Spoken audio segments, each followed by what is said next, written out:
Tayo lang nga, mga master, may mga nagpi-PM sa akin sa FB page natin tsaka sa YouTube.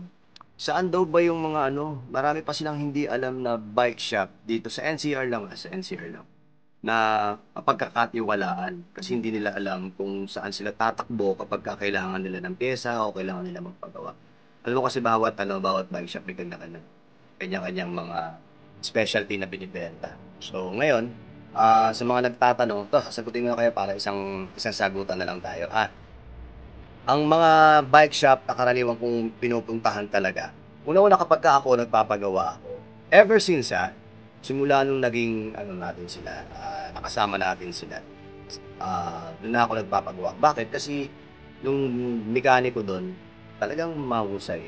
Mahusay tapos metikuloso rin. Tapos siyempre kaibigan na rin natin kaya kahit papaano, alam natin na hindi tayo lolokohin. Tsaka yung mga ano nila, mga piyesa nila pagka halimbawa kailangan, matic nandun na kaagad.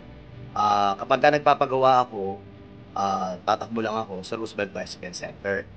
Kung nandito lang kayo sa NCR, sa Metro Manila, Quezon City, puntahan niyo yung Roosevelt Bicycle Center kasi si Roosevelt Bicycle Center, siguro sa kailangan yung piyesa nasa 90 to 95% nasa kanila yung piyesang hinahanap niyo. Nasa kanila yung piyesa para sa MTB niyo, para sa road bike niyo, para sa BMX niyo. So, masa-suggest ko, dun kayo pumunta sa Roosevelt Bicycle Center, hanapin niyo lang si Nilo, tapos malalaman niyo na kaagad dun yung mga kailangan yung piyesa. Sigurado mapapagastos kayo dahil do'n sa Roosevelt Bicycle Center, halos kumpleto na do'n.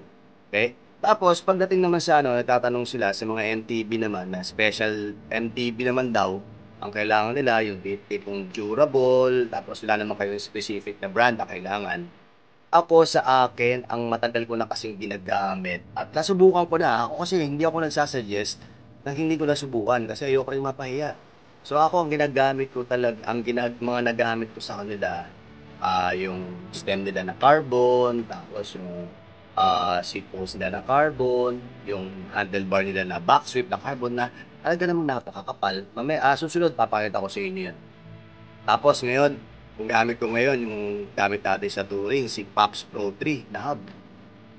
Ako masasabi ko talagang sulit yung pera mo kapatid. Sulit yun kasi alam mo bakit? Ah, dun sa ano, dun sa piyesa nila na yun, yung pagkakagawa, hindi siya ginawang tipid, hindi siya ginawang para lang may magawa, alam mo yun? Pumunta kayo sa Santa Cruz, type niyo lang sa Google, Pops Pro Pops Bike Shop. Pagpunta niyo sa Pops Bike Shop, doon kapagka gusto niyo magbuo ng dream yung MTB, sigurado mabubuo yung MTB niyo. Kahit pa alloy lang, all alloy, kahit pa all carbon, mabubuo yung sigurado yung ano niyo, mabubuo yung bike niya, yung dream bike niyo.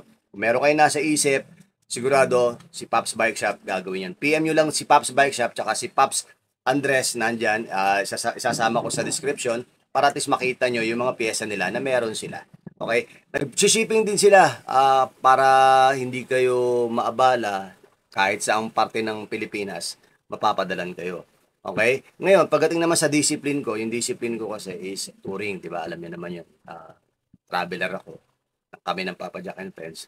Pagka halimbawa ako, kailangan ko ng mga pyesa na medyo maganda, tipong medyo nakaluwag-luwag ng konti, tsaka pang touring talaga yung kailangan ko, tumatakbo naman ako sa Bikery. Sa Bikery naman kasi, alam mo yung mga master, nakakatuwa sa Bikery. Ang sarap-sarap kasi ng ano, ang sarap-sarap dun sa shop na yun. Pagpunta mo dun, heaven yun para sa amin Kasi yung mga piyesa nila, rare talaga. At the same time, quality, legit. Kasi yun yung ibang binebenta sa ibang bansa. Tapos, magugulat ka, meron din pala sila. So, kailangan nyo ng mga touring bags, mga touring rack, touring na parapernalyas, tapos para sa inyong mga frame, meron din doon mga Shirley, mga Soma, All City, Crust, lahat. Meron sila doon.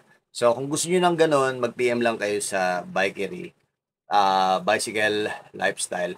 Kaya lifestyle sila kasi yung mga nakalagay doon, makukulay. Talagang ano, pang-artist. Kaya nakakatuwa kapag pumunta ka doon, lahat ng kailangan mo, saddle. Tapos bukod doon yung presyo kasi nila, yung presyong puwede kang tumawad. Alam mo yung parang ka nasa Divisoria. Ang nakakatuwa din kahit pa sabihin mong mamahalin yung mga tinatanong mo sa kanila, talagang ano, talagang sulit. Sulit mo siyang mabibili sa kanila kapagka nagbitaw ka ng pera. Talagang masasabi mo na, "Uy, eto yung dream parts ko." Alright? So, hindi ko na nasagot lahat, halos, mga ano natin, mga ibang kaibigan natin.